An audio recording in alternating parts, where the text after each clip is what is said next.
Policy है इसमें ये ओवरऑल तमाम कौमी सलामती के एलिमेंट्स को देखती है और सिक्योरिटी का मकसद पाकिस्तान के आम शहरी को तहफ़्फ़ुज़ पहुंचाना होगा। एक्सटर्नल रिलेशंस के हवाले से अगर मैं एक लफ्ज़ में बयान करूं तो हमारा ऑब्जेक्टिव, हमारा एजेंडा है पीस, अमन की तलाश नेबरहुड में भी और बाकी ममालिक के साथ भी। सिविल और मिलिट्री लीडरशिप और इदारे मिल के उन्होंने काम किया और जो डॉक्यूमेंट आज अप्रूव हुआ है इस पे तमाम इदारों का, सिविल मिलिट्री मिनिस्ट्रीज का कंसेंसस है। तो ये सिर्फ पॉलिसी की हद तक नहीं रहेगी, इसमें इम्प्लीमेंटेशन भी आएगी। ये पॉलिसी एक छतरी की मानी है, ये एक ओवरऑल विजन है, एक अम्ब्रेला डॉक्यूमेंट है। इसके नीचे आपकी तमाम सेक्टोरल पॉलिसीज और स्ट्रेटजीज इसके साथ लिंक होना शुरू हो जाएंगी ओवर टाइम कि ये एक मजमूई तौर पे तो क्लासिफाइड डॉक्यूमेंट होगा, लेकिन इसकी एक पूरी पब्लिक वर्जन रिलीज होगी। बिस्मिल्लाहिर्रहमानिर्रहीम। अस्सलाम वालेकुम नाज़रीन, आप देख रहे हैं प्रोग्राम एक्सपर्ट्स। मैं हूँ दुआ जमील। आज के पैनल का हिस्सा हैं अयाज खान साहब, आमिर इलियास राना साहब, फैसल हुसैन साहब, ब्रिगेडियर रिटायर हारिस नवाज साहब और मोहम्मद इलियास साहब। नाज़रीन, कौमी सलामती कमेटी के बाद वफाकी काबीना ने मुल्क की पहली नेशनल सिक्योरिटी पॉलिसी की मंजूरी दी है। काबीना इजलास के बाद वफाकी वज़ीर इत्तलात फवाद चौधरी और कौमी सलामती के मुशीर मोईद यूसुफ ने मीडिया को ब्रीफिंग दी और अपने फैसलों से उन्होंने आगाह किया। साथ ही उन्होंने बताया कि पॉलिसी की तश्कील का अमल 2014 में शुरू हुआ, लेकिन इसमें बहुत सी पेचीदगियाँ थी।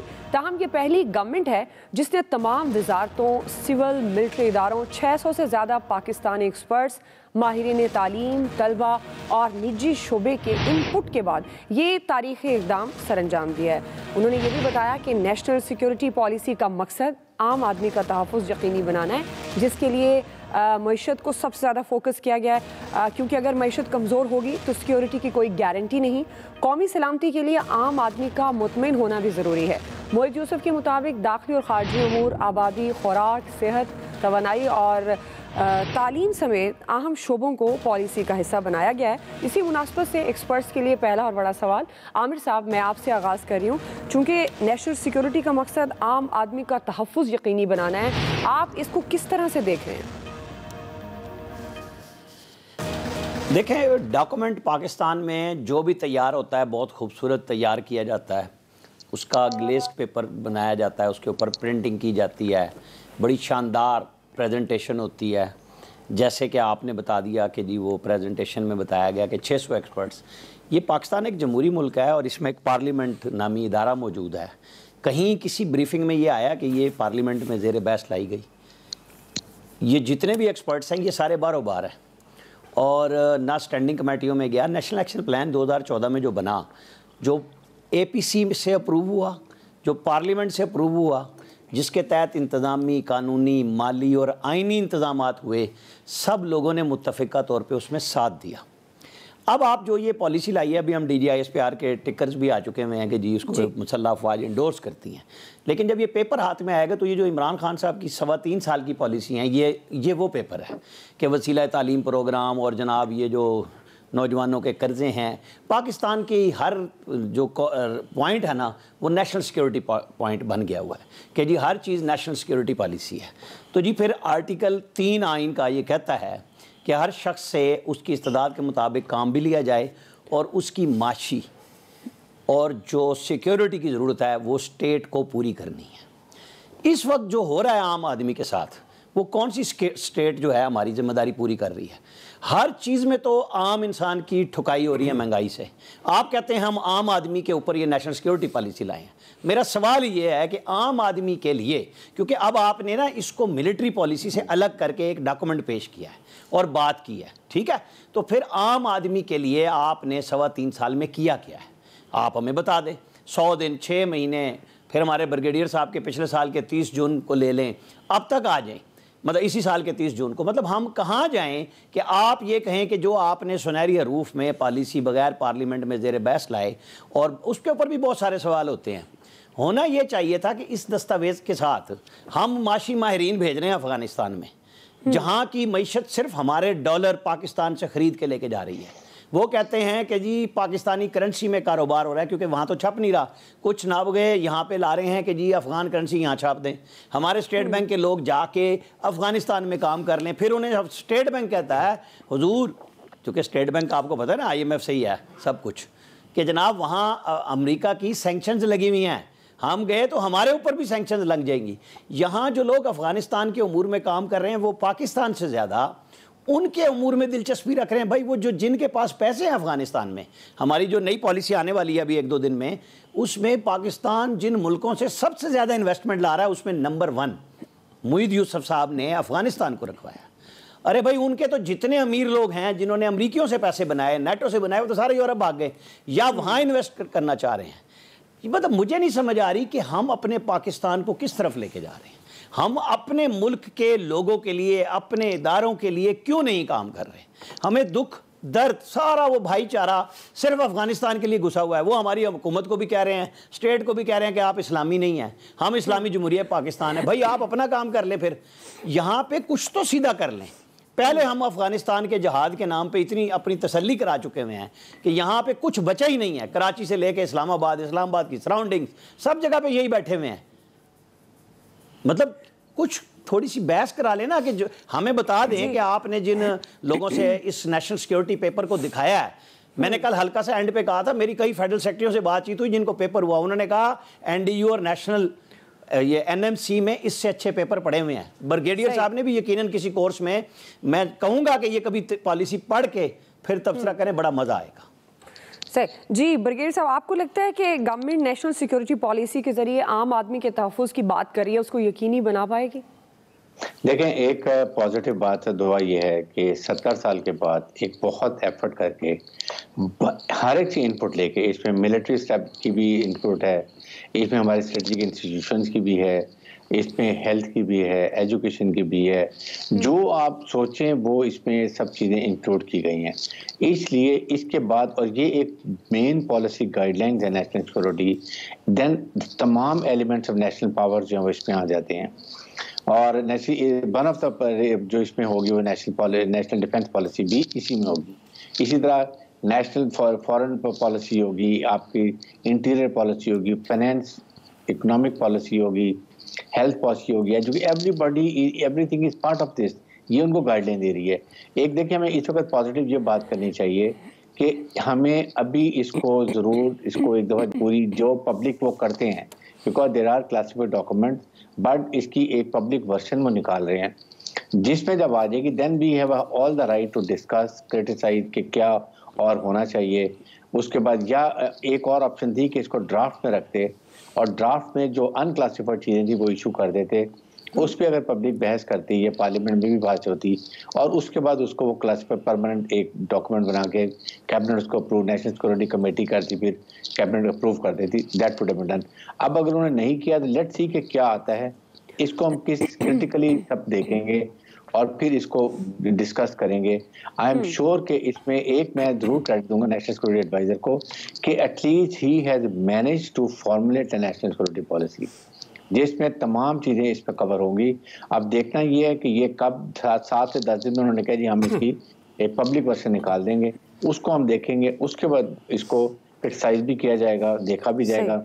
ये हम बड़े अरसे से, मैंने भी जब नेशनल डिफेंस कोर्स किया था उस वक्त भी ये डिस्कस होता था कि नेशनल डिफेंस पॉलिसी तो बनी हुई है बट नेशनल सिक्योरिटी पॉलिसी नहीं है, जो कि एक हमारी गवर्नमेंट की ठीक है। तो लेट्स होप कि इसमें पॉजिटिव चीज़ें होती हैं और हम इससे कोई ना कोई अपने अवाम के लिए कोई ना कोई बेहतर हाल निकाल सकते हैं। सही जी। फैसल साहब, दुआ मैं जरा पहले ब्रिगेडियर साहब से एक सवाल पूछना चाह रहा हूँ। पॉलिसी की खदो खाल तो बता दें, पॉलिसी है क्या इसमें, ऐसी क्या जादूगरी है जिससे आम आदमी को तहफ़्फ़ुज़ मिलेगा? अभी तक कोई तफसीलात सामने नहीं आ रही, सिर्फ लफाजी सामने आ रही है। फैसल उसमें ये है कि इसमें जब एक हेल्थ पॉलिसी आएगी, एक उसके अंदर एजुकेशन पॉलिसी होगी, इसके अंदर इकोनॉमिक पॉलिसी होगी, डिफेंस पॉलिसी होगी, ये चीजें गाइडेंस बताएंगे कि आपने हेल्थ में अपने अवाम को क्या तहफ़्फ़ुज़ देना है, आपने अवाम के लिए क्या उनके लिए बेहतर करना है। जिससे एक एहसास प्रोग्राम ये हेल्थ कार्ड बना हुआ है, इसमें हो सकता है और बेहतर आप नई जो हेल्थ मिनिस्ट्री अपनी पॉलिसी निकालेगी तो उसमें वो बताएंगे कि वो अवाम को कितने हॉस्पिटल दे रहे हैं, आप जो एक और अवाम के बच्चों औरतों की जो प्रॉब्लम होती है उनके लिए क्या अरेंजमेंट किया जा रहा है, छोटे बच्चों के लिए क्या है। तो इस तरह की चीजें उसमें ज़ाहिर है हर पॉलिसी में आएंगी, उसके डिटेल्स आ भी जाएंगी सामने।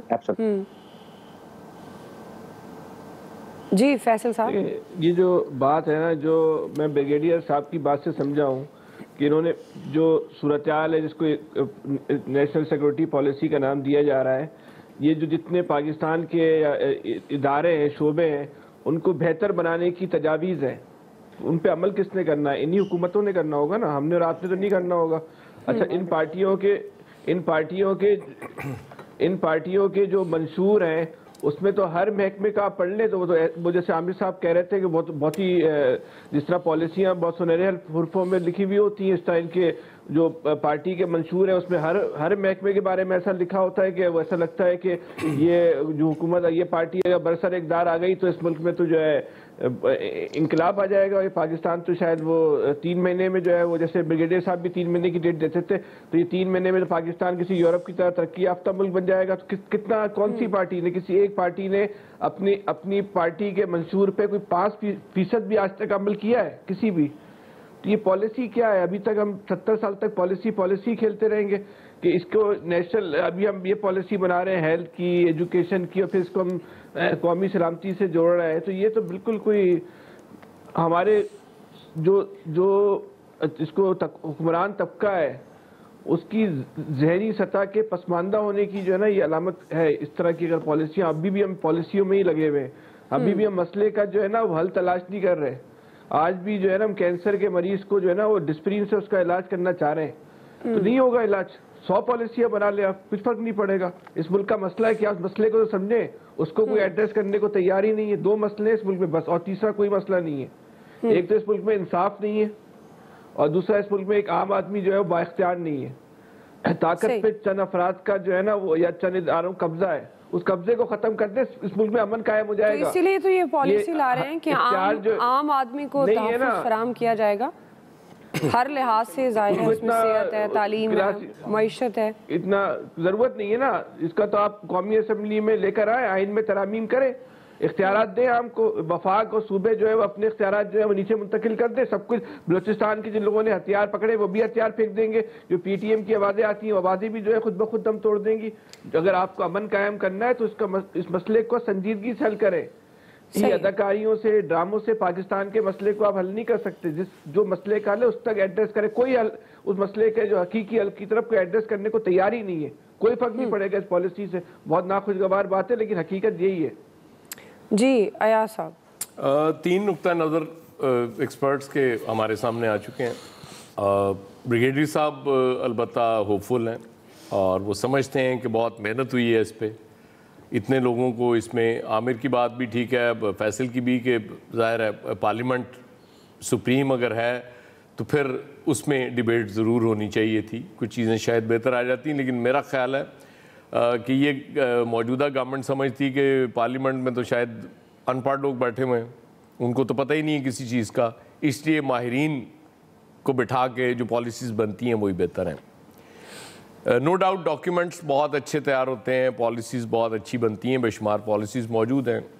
चलें हम मान लेते हैं कि ये पहली ऐसी पॉलिसी है, और हम ये भी मान लेते हैं कि इस पर नेकनीयती से अमल भी होने जा रहा है। बात असल होती वो है कि अमल दरामद की। जितनी मर्जी ज़बरदस्त पॉलिसी आप बना लें, अगर उसकी रूह के मुताबिक उस पर अमल नहीं होता तो वो बेकार है। वो फिर ज़ाहिर है कागज़ का टुकड़ा है या एक किताब है या चंद कागजात हैं, उससे ज़्यादा उसकी अहमियत नहीं होती। हम जिस तरह से हमारे यहाँ लोगों को सब्सिडी दी जा रही होती है 1000 रुपया, आप वो लेके हैं ना जो जिसकी मिसालें आप हमेशा देते हैं और हमारे सारे हुक्मरान देते हैं, यूरोप अमेरिका की मिसालें देते हैं, वहाँ का वो सिस्टम लेके हैं ना वो, ताकि आम आदमी वो, आप यकीन करें यूरोप में कुछ लोग घर बैठ के बगैर कोई काम किए काम करने वालों से ज़्यादा पैसे बना रहे होते हैं, क्योंकि वो सोशल सिक्योरिटी मौजूद है। और स्वीडन का तो आपको पता है लॉ भी उमर कोड कहते हैं उसको, हज़रत उमर से वो लिया हुआ है, क्योंकि सोशल सिक्योरिटी का सिस्टम ही यहाँ से शुरू हुआ है। सबसे पहले हज़रत उमर रज़ी अल्लाह ताला अन्हु ने शुरू किया था कि हर बंदे की ज़रूरत के मुताबिक, बल्कि शायद उससे ज़्यादा उसको मिल जाता है अगर कोई काम नहीं करना चाहता तो, या नहीं उसे कोई नौकरी मिलती या वो नहीं कर पाता, तो वो बेस्ट पॉलिसी तो वो होती है जिसको आप नेशनल सिक्योरिटी के लिए अगर वो उस पर अमल दरामद आप करना शुरू कर दें तो फिर तो इससे बेहतर हो ही नहीं सकता। लेकिन महज पॉलिसी बना देना, बड़े अच्छे कागज़ पे उसको छाप देना, तो उससे फ़र्क नहीं पड़ता। वो जाहिर है एक डॉक्यूमेंट है, वो रेफरेंस के लिए ज़रूर मौजूद रहेगा कि जी देखें हमने कितनी ज़बरदस्त पॉलिसी बना दी थी। DGISPR की जैसे बात कर रहे थे आमिर, उन्होंने भी उसको इंडोर्स किया है। उन्होंने कहा जी बिल्कुल हम सपोर्ट करते हैं, यकीनन उनकी इनपुट भी शामिल है। सही। और यहाँ तक तो ये बहुत अच्छा है सारा कुछ। ब्रिगेडियर साहब की बात से मैं इत्तफाक करता हूँ कि चलें एक पॉलिसी तो बनी अब, लेकिन असल सफ़र यहाँ से शुरू होता है, इम्तहान इससे आगे है। आप ना लाएं जी, मैं कहता हूँ पार्लियामेंट में भी ना लाएं, छोड़ें, वो सारे फारिग लोग हैं, वो इस काबिल ही नहीं है कि इस पर बहस भी कर सकें। सही। अमल दरामद शुरू कर दें। मुझे नजर आना शुरू हो जाए कि आम आदमी की हालत बेहतर होना शुरू हो गई है। वो बेचारा बिजली के बिल देने के लिए उधार नहीं पकड़ रहा, गुर्बत की वजह से खुदकुशी नहीं कर रहा, तो मैं समझूंगा कि जी इससे अच्छी गवर्नमेंट पाकिस्तान में आई ही नहीं थी और इससे अच्छी पॉलिसी हो ही नहीं सकती। अवामी उमंगें तो यही है ना जिसकी तर्जमानी हो सकती है। लेकिन अगर एक पॉलिसी आपने बड़ी ज़बरदस्त बना दी और उसके बाद हालात ख़राब से ख़राब तर होने हैं, तो फिर इस पॉलिसी का फ़ायदा नहीं है। बिल्कुल। अगर तो इस पे अमल दरामद हो जाएगा तो फिर माहिरीन के भी पैसे पूरे हो जाएंगे जिन्होंने इतनी अरकरेजी की, इतनी मेहनत की इस पे। तो मेरा ख्याल है कि असल सवाल वही है, जैसे हम अक्सर बात करते हैं कि कवानीन तो मौजूद हैं, उन पे चूंकि अमल दरामद नहीं होता इसलिए वो बेकार हो जाते हैं। तो अमल दरामद अगर होना शुरू हो जाएगा तो हम बिल्कुल, मैं ब्रिगेडियर साहब के साथ हूँ और इस गवर्नमेंट के भी साथ। सही है जी। इलियास साहब जी, पॉलिसी जो बनाई, नेशनल सिक्योरिटी पॉलिसी अच्छी बात है, बनानी चाहिए, लेकिन इसमें वही बात है, इसके खदोखाल का तो पता ही नहीं है। अवामी उमंगों के बारे में गवर्नमेंट को पता है इन चीज़ों का कि क्या अवाम की डिमांड क्या है, क्या डिमांड करते हैं अवाम। गवर्नमेंट को अगर ये पता हो तो लोगों के मसाइल हल करें। यह तो पता नहीं, बजट भी आया था उसके बाद लोगों की देखें कि क्या हालत हुई है।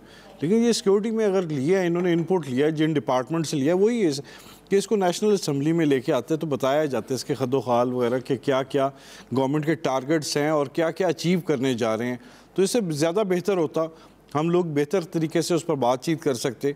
तो जिस तरह ब्रिगेडियर साहब ने बताया कि जी ये इस तरह रखेंगे, हेल्थ डिपार्टमेंट का, एजुकेशन का, जो भी है, इनके सिक्योरिटी किस तरह होगी, डिफेंस के जो हमारे टारगेट्स हैं वो होने चाहिए। बिल्कुल गवर्नमेंट ने अच्छा किया कि एक पॉलिसी लेके आए, लेकिन पॉलिसी में ये है कि इसके खदोखाल का पता चले, इस पर इम्प्लीमेंट हो और कब तक इम्प्लीमेंट करना है, क्या टारगेट्स हैं, ये चीज़ें भी सामने लेके आनी चाहिए ताकि बेहतर अंदाज से इस पर बातचीत की जा सके। इस पर अगर बहस की कर ली जाती है, इस पर पता चलता हर सेक्टर के बारे में कि गवर्नमेंट ने क्या इनपुट ली है डिपार्टमेंट से, उस पर बेहतर अंदाज से कोई सजेशंस वगैरह दी जा सकती थी। असम्बली में उस पर बातचीत, डिबेट होती तो जाहिर है बेहतर तरीके से उस पर चीज़ें ला के उसको फाइनल ड्राफ्ट लेके आते और उस पर इम्प्लीमेंट शुरू किया जाता, तो बताया जाता कि इम्प्लीमेंट के टारगेट्स क्या हैं हमारे, कि कितनी देर में हम इस पॉलिसी पर अमल करेंगे, कि क्या अगली गवर्नमेंट आती तो उस पर जारी रहती है कि नहीं, क्योंकि गवर्नमेंट का टाइम तो कम रह गया, नई गवर्नमेंट आती वो इसको नहीं मानती। तो इसलिए बेहतर है कि इसको एक लंबे अरसे के लिए पॉलिसी होती। तो ये जो टाइम इन्होंने लिया है, माहिरीन की राय ली है, इसको लंबे अरसे के लिए पॉलिसी पर अमल दरामद किया जाता है। ज़ाहिर एक साल में तो पॉलिसी पर अमल दरामद ही नहीं होना, ना कोई चीज़ इस तरह चलनी है, लेकिन इसको है कि डिपार्टमेंट इंस्टीट्यूशन को स्ट्रॉन्ग करना चाहिए ताकि वो बेहतर अंदाज से काम कर सकें। बिल्कुल आपकी बात सही है। ज़ाहिर है इम्तिहान ही यही है कि आप इसको प्रैक्टिकली फिर इस पर काम कैसे शुरू करते हैं। बहरहाल जिसकी डिटेल्स भी कुछ दिनों तक सामने आ जाएंगी। राय आप जान चुके हैं एक्सपर्ट्स की। ब्रेक ले लेते हैं, ब्रेक से हम वापस आएंगे। हमारा दूसरा सवाल है, हुकूमत आवाम को मिनी बजट के बोझ से बचा पाएगी? राय लेते हैं ब्रेक के बाद। ये मिनी बजट शजट नहीं है, हमारी एडजस्टमेंट्स हैं जो पिछला बिल है उसमें, और उसके ज़ाहिर है IMF जो यहाँ पे ये जो नवाज शरीफ और जरदारी पाकिस्तान के साथ कर गए हैं, लेकिन हमारे पास ऑप्शंस हैं, या तो आप कहते हैं IMF नहीं लेते तो फिर उसके अपने कॉन्सिक्वेंसेज हैं। अब जब आपने IMF में जाना है, उसमें ये जो मैं देखता हूँ ये शहबाज शरीफ और ये सारे बातें कर रहे हैं, अपोजिशन से पूछे ना, अल्टरनेटिव दे दें हमें, कहें IMF के पास नहीं जाएं और आप लोग ये कर लें, वो कंसिडर कर लेते हैं। इसी सेशन में ही ये बिल जो है आ जाएगा, आम आदमी पे कोई असर नहीं होगा इंशाल्लाह।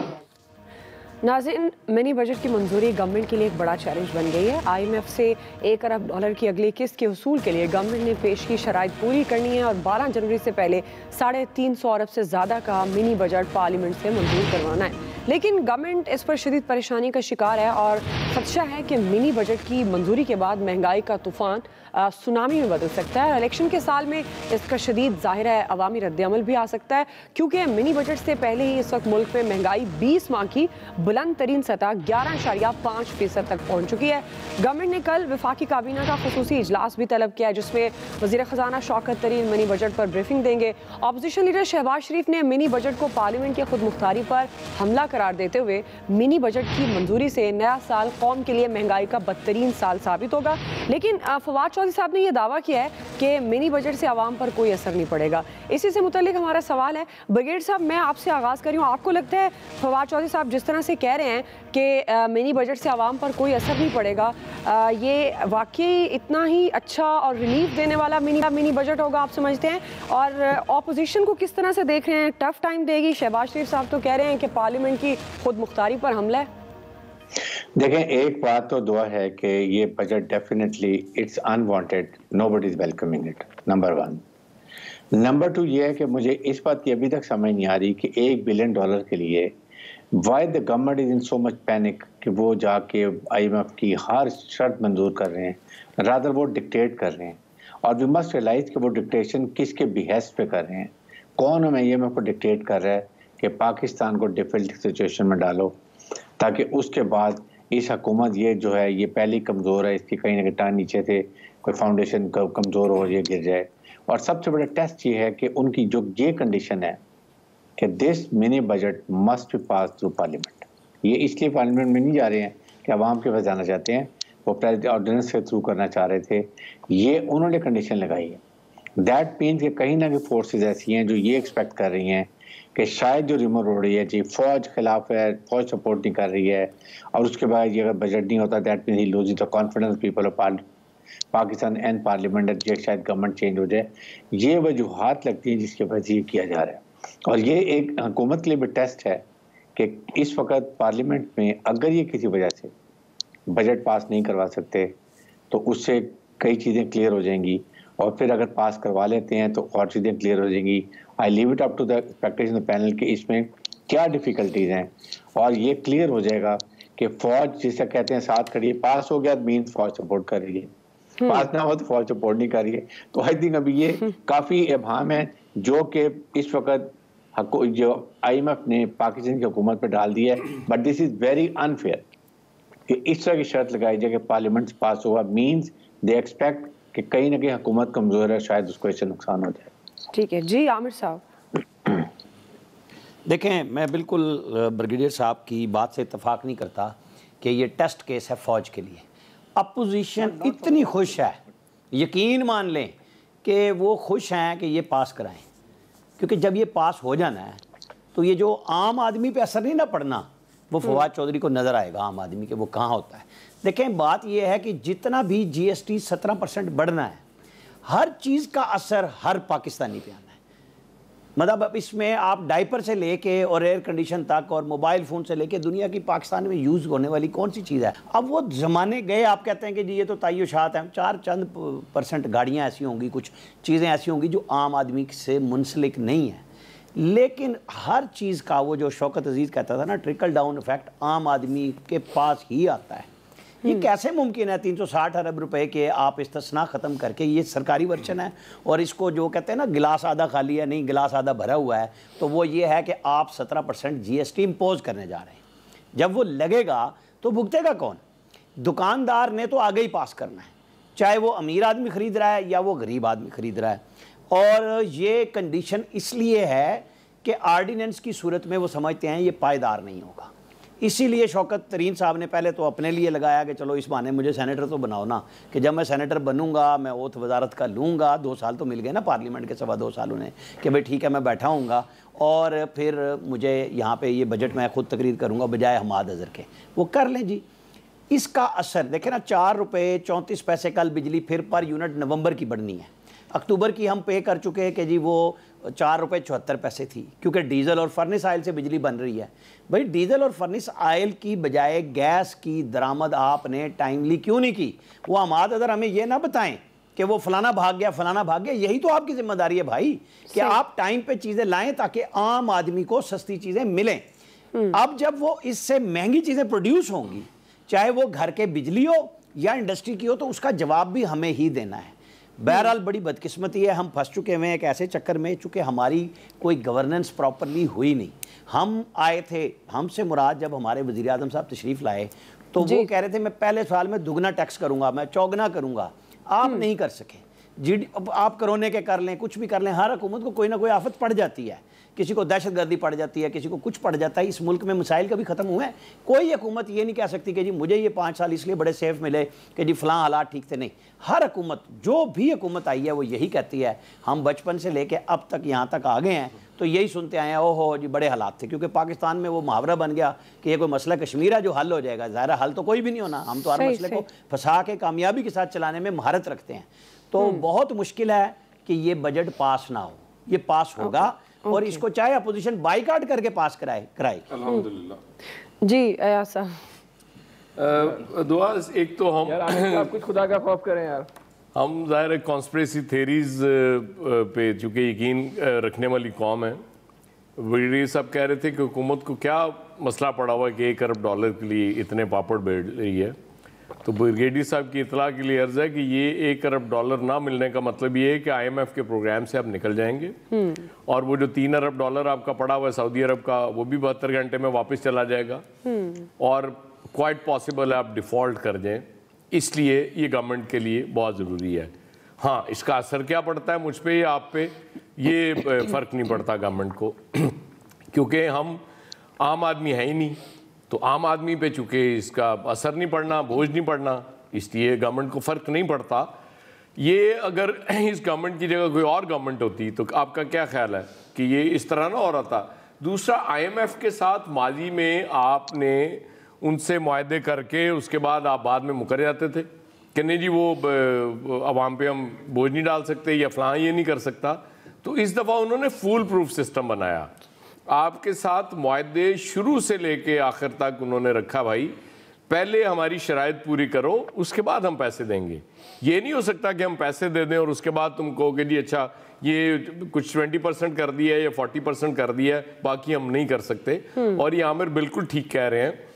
ये शहबाज शरीफ साहब तो बात करते हैं कि हम रोकने की कोशिश करेंगे। आपने पीपल्स पार्टी के मुंह से ये नहीं सुना होगा। बिल्कुल ऐसे। उसकी वजह ये है कि अगर ये नहीं पास होता, गवर्नमेंट चली जाती है, तो कोई नेक्स्ट गवर्नमेंट आ जाएगी तो क्या वो डिफॉल्ट पाकिस्तान को लेना पसंद करेगी?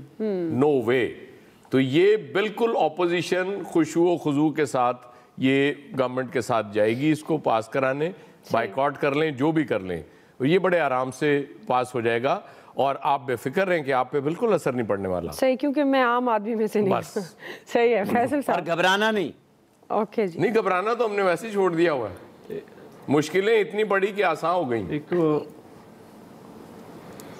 एक तो आप इस अपोजिशन की खुशी का जो मेयार है ना, वो मेयार देखें कि वो ये बिल मंजूर होगा, महंगाई का मिनी बजट मंजूर होगा, अवाम पे बोझ पड़ेगा, अवाम हुकूमत को गालियाँ देंगी, उस पर अपोजिशन जो है ना खुश होगी। ये इस मुल्क में जो है वो अपोजिशन की जो है ना खुशी का जो है ना मेयार है। तो अब क्या इस पर आप तबसरा करेंगे? आमिर साहब ने अपोजिशन की खुशी का जो मेयार बताया है कि बहुत खुश है अपोजिशन कि किसी तरह मंजूर हो जाए तो लॉटरी खुल जाएगी। कमाल है वैसे बात तो। देखिए, इस वक्त अपोजिशन के लिए और इत्यादी जमातों के लिए ये एक इम्तिहान है।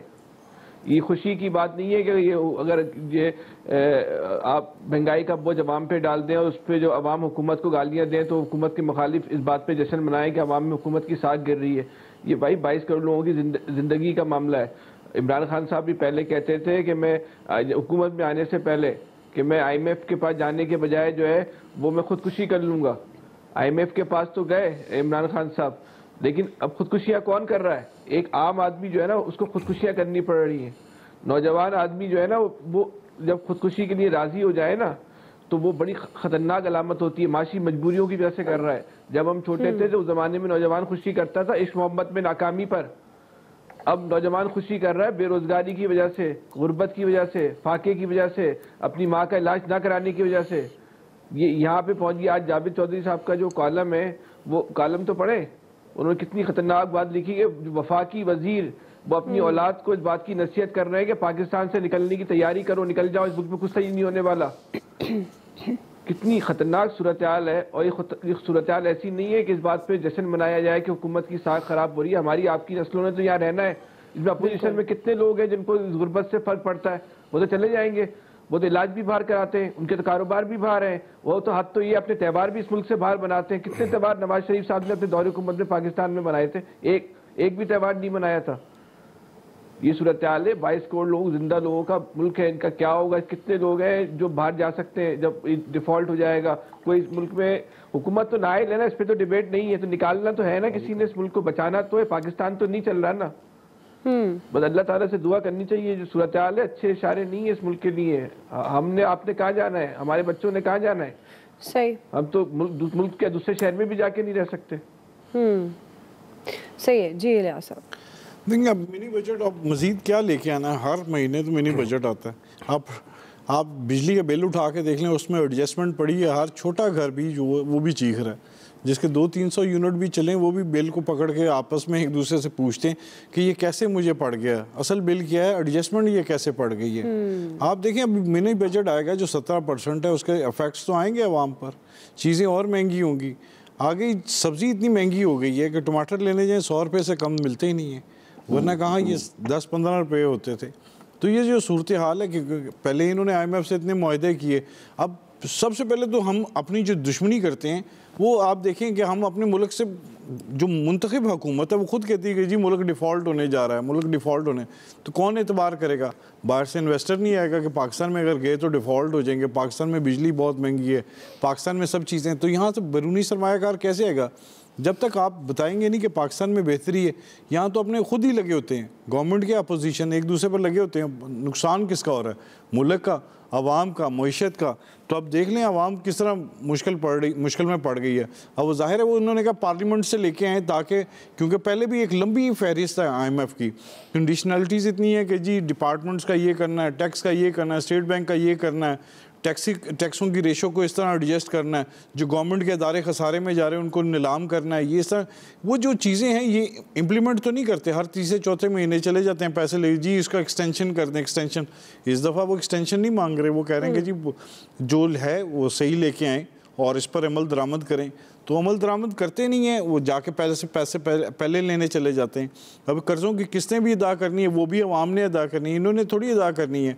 ये तो चली जाएगी गवर्नमेंट, अवाम अदा करती जाएगी। जैसे खान साहब कहते हैं कि जी हमने इतने कर्ज़े दिए, वो साबका गवर्नमेंट ने लिए। इधर तो जो सब्सिडी दी जाती है वो भी सब्सिडी बाद में अवाम से ली जाती है, वो भी सर्कुलर डेट बन जाता है। गंदम का पंजाब में देख लें, वो कहते हैं जी इतना सब अच्छा चल रहा है, तो गंदम का कौन देगा सर्कुलर डेट? अवाम देगी, कर्जे की सूरत में है, कर्जे अवाम पर टैक्स लगेंगे। पंजाब गवर्नमेंट अलहदा टैक्स लगा रही है। तो हर गवर्नमेंट को चलाने के लिए, अपने ख़जाना दिखाने के लिए, भरा हुआ दिखाने के लिए इनको टैक्स लगाने पड़ेंगे। टैक्स लगाएंगे तो तब ख़जाना जब भरा होगा तो तब वो अगला भी एतबार करेगा कि जी ये अपने पाँव पर अब खड़े होने लगे हैं। अब इस वक्त तो यही है कि उनको यही नज़र आ रहा है कि जी डिफ़ॉल्ट हो जाएंगे, डिफ़ॉल्ट हो जाएंगे। तो फिर बिल्कुल, और अभी भी आम आदमी का तो वैसे ही जीना मुश्किल है। अब देखिए मिनी बजट के बाद आम आदमी पर असर पड़ता है या नहीं पड़ता है, राय आप जान चुके हैं एक्सपर्ट्स की। ब्रेक ले लेते हैं, ब्रेक से वापस आएंगे। तीसरा सवाल हमारा है बयान हल्फी स्कैंडल से मुतालिक। हम सवाल ये रखेंगे, क्या इदारों पर असरअंदाज होने का तदारक हो पाएगा? राय लेते हैं ब्रेक के बाद। नवाज शरीफ साहब और उनकी फैमिली ने ये जाली एफिडेविट क्रिएट करने के लिए राना शमीम को इस्तेमाल किया, और क्योंकि उन्होंने खुद जालसाजी से अपनी अपॉइंटमेंट्स करवाई हुई थी, अभी तक के जो डॉक्यूमेंट सामने आ रहे हैं, आखिर पे ये कहते चले कि हम बड़ी शिद्दत से इंतजार कर रहे हैं कि वहां से वीजा रिजेक्ट हो, इमरजेंसी डॉक्यूमेंट के ऊपर नवाज शरीफ साहब यहां पर ट्रैवल करें और वो अपनी बाकी मानदा सजा काटें। नाज़रीन, राना शमीम का बयान हल्फी का मामला मनफी अंजाम की तरफ बढ़ने लगा है। आज इस्लामाबाद हाई कोर्ट में लंदन से आने वाला राना शमीम का सील्ड बयान हल्फी खोला गया, जिसकी उन्होंने तस्दीक कर दी। लेकिन राना शमीम ने इस बात से साफ इनकार किया कि बयान हल्फी से मुतल्लिक खबर पर रिपोर्टर से उनकी कोई बात नहीं हुई थी। समाअत के दौरान अटॉर्नी जनरल ने कहा कि जिनसे मुतल्लिक बयान हल्फी है उन्होंने कोई तरदीद नहीं की। राना शमीम को मान लेना चाहिए कि वो इस्तेमाल हुए। ताहम बाज़ अदालत ने तमाम मुल्ज़मान पर फ़र्द जुर्म के लिए 7 जनवरी की तारीख मुकर्रर कर दी है। इसी हवाले से हमारा सवाल है, आमिर साहब मैं आपसे आगाज़ करी हूँ, कल भी हम इस पर बात कर रहे थे। आपको क्या लगता है ये बयान हल्फी स्कैंडल से मुतालिक क्या इदारों पर असरअंदाज होने का तदारक हो पाएगा? वो कहते हैं ना मियाँ बीवी राजी तो क्या करेगा काजी। तो जस्टिस अत्तर मिनल्ला साहब ज़ाहिर है अपनी अदालत की इज़्ज़त और नामूस के लिए इस केस को लगा के बैठे हैं कि जी हमारी पूरी कोर्ट को आपने उसमें लगा दिया दाव पे और सब जजों को कंप्रोमाइज़ कर दिया है, लिहाजा हम तो इसको टेस्ट केस के तौर पे करेंगे। पाकिस्तान बार कौंसिल भी आ गई है और उन्होंने मुतालबा किया है कि जी ये तो बयान देने वाला तो खड़ा है, मौजूद है, जिसने बयान छापा है वो भी मौजूद है और एक ही बयान है, उसमें भी कोई चेंज नहीं है। तो सवाल ये है कि अब उनसे पूछा जाए जिनके नाम हैं, उसमें जस्टिस रिटायर्ड साबिक चीफ जस्टिस साकिब निसार साहब का नाम तो वाज़े तौर पे ले लिया उन्होंने कि जी उनसे भी बुलाएं। असल केस ये 7 जनवरी को अब लगा हुआ है, फ़र्द जुर्म लगे कुछ भी होगा ये कि क्या इन्वेस्टिगेशन होगी या नहीं होगी। अगर नहीं होगी तो फिर तो जाहिर है कि ये बात ख़त्म करने वाली कहानी है। आप फ़र्द जुर्म लगाएं ना लगाएं तो इन्वेस्टिगेशन होनी चाहिए। अगर राना शमीम साहब झूठे हैं तो उनको झूठा साबित करके सज़ा मिलनी चाहिए, और अगर दूसरों के ऊपर बार आता है साकिब निसार साहब पे तो उनसे बयान लेने में क्या हर्ज है। आज चीफ जस्टिस ने कहा नहीं है कि उनसे हमारा कोई ताल्लुक नहीं है, साकिब निसार साहब से जो भी करना है करें, हम अपनी बात करेंगे, बस केस इतना ही है और कुछ नहीं। जी अयाज साहब, देखिए असल बात जो इसमें इम्पॉर्टेंट चीज़ है कि वो ये तो मान रहे हैं कि ये वही बयान हरफी है, एग्जैक्ट वही है, लेकिन वो ये कहते हैं कि ये प्राइवेट डॉक्यूमेंट था मेरा, ये लीक कैसे हो गया। ये बड़ा इंपॉर्टेंट सवाल है कि ये वहाँ तक ये किसने छपवा दिया जबकि वो इसे अभी खुफिया रखना चाह रहे थे। तो ये मेरे लिए सबसे इम्पॉर्टेंट चीज़ इसमें ये है। बस साकिब निसार हैं कोई और है, मुझे इससे फ़र्क नहीं पड़ता कि एक बंदा ये मान रहा है कि है मेरा ही, लेकिन मैं तो इसे नहीं छुपाना चाह रहा था, ये पब्लिक नहीं करना चाह रहा था, तो ये पब्लिक कैसे हो गया। इस तरफ कोई तवज्जो नहीं दे रहा। अब सारी तवज्जो ये है कि जी साकिब निसार पे चूँकि इल्ज़ाम लगा है लिहाजा उनको ज़रूर शामिल तफ्तीश होना चाहिए। भाई क्यों? जिन लोगों ने, जब वो एक बंदा कह रहा है कि है मेरा लेकिन मैं नहीं देना चाह रहा था, सबसे पहले तो इसकी तफ्तीश होनी चाहिए ना कि ये कैसे हुआ। बाकी बातें तो उसके बाद में होंगी, जो मेरा ख्याल है इसमें। जी ब्रिगेडियर साहब, दुआ देखें, ये डॉक्यूमेंट जो इरफान हाशमी भी बातें कर रहे थे, ये हसन नवाज के ऑफिस में डॉक्यूमेंट साइन हुए और ये कभी भी नहीं हो सकता कि ये राना शमीम साहब को ना मालूम हो, या जब वहाँ पर डॉक्यूमेंट साइन हुआ कितनी देर लगती है एक व्हाट्सएप के ऊपर या कैमरे में मोबाइल से एक पिक लेने की उसकी, and then it is unclassified. Rana Shamim को पता भी नहीं होगा, एक उन्होंने फ़ोटो ले ली होगी जो अपने मौके के ऊपर टाइम के साथ, जब मरियम नवाज की डेट थी हेयरिंग की, उस वक्त ये डॉक्यूमेंट ये रिलीज़ हुआ। और रिलीज़ भी कैसे हुआ कि आपको पता है कि ये उसमें अफसार साहब ने निकाल दिया। नंबर 2, इसी के साथ ऑडियो एक कैसेट आ गई आपके सामने है जो उनकी साकिब निसार की थी, वो भी आ गई। तो इससे जब आप 2+2 करते हैं तो there is a big conspiracy जो तो ब्रिगेडियर साहब इसका मतलब है राना शमीम इस्तेमाल हो गया, जिस तरह आप कह रहे हैं कि हो सकता है इस्तेमाल हो गए। आप ये देखें, दो बात ये कि वो क्यों उन्होंने ये 3-4 साल के बाद क्यों किया, और बयान हल्फी अगर नहीं देना था तो क्यों नहीं हल है, एफिडेविट साइन क्यों करवाया, नोटरी पब्लिक से क्यों साइन करवाया, आपने नहीं देना था, why do you need it, you there is a big question court should ask why. अगर आपने नहीं देना था, आपने सील किया था, what was the purpose to keep it under the lock and key, आपने क्यों किया। और उसके बाद ये 2 जो इंसिडेंट्स हुए ये सवाल हैं। तो इससे अगर देखें तो ये हाँ एक है कि अब I think in the test case high court के लिए, इस्लामाबाद हाई कोर्ट के लिए कि कम से कम इसको मनते के इंजाम में बनाएं। अगर फर्दर जुर्म लगानी है, इन्वेस्टिगेशन करनी है, ये दूध का दूध पानी का पानी करें ताकि आइंदा के लिए किसी की जरूरत ना हो कि मिसयूज करें, अदालत को बदनाम करें। सही। फैसल साहब, एक तो कल वो यार साहब भी कह रहे थे ना इस्तेमाल होने वाली बात, आज जो है वो जज साहब ने भी वही वाली बात कर दी, इस्तेमाल होने वाली। अच्छा मजे की बात पता है क्या है, सिर्फ राना शमीम साहब इस्तेमाल नहीं हुए बल्कि वो जो पाकिस्तान में इन्वेस्टिगेशन रिपोर्टिंग के इतने बड़े वो रिपोर्टर हैं वो भी इस्तेमाल हो गए। देखिए जिस इंसान ने रिपोर्टिंग की है ना, वो उसको इस बात का पता होता है रिपोर्टर को कि जो सामने वाला खबर दे रहा है ना उसके मकासद क्या है, उसका बेनिफिशियरी उस खबर का कौन होगा। ये कोई रिपोर्टर चाहे वो जूनियर रिपोर्टर ही क्यों ना हो, उसको ये पता, उसको इस बात का अंदाज़ा होता है। तो वो इतने बड़े इन्वेस्टिगेशन रिपोर्टर जो थे उनको इस बात का अंदाज़ा नहीं होगा कि इसका जो है वो बेनिफिशियरी कौन है और ये किस मकसद के लिए जो है ये खबर जो है ये चलवाई जा रही है। तो बस ठीक है वो जो, अच्छा मज़े की बात क्या है, इस्तेमाल होने वाले तो फंस गए, इस्तेमाल करने वालों का कहीं नाम नहीं है, पूरे कहानी में उनका नाम ही नहीं, जिन लोगों ने इस्तेमाल किया। तो चले भुगते हैं जो लोग इस्तेमाल हुए हैं जिसके लिए इस्तेमाल हुआ है तो ठीक है, अपनी मर्जी से इस्तेमाल हुआ है, ये तो चले किसी एस्टेब्लिशमेंट के कहने पे कुछ नहीं हुआ था ना, ठीक है वो भुगते।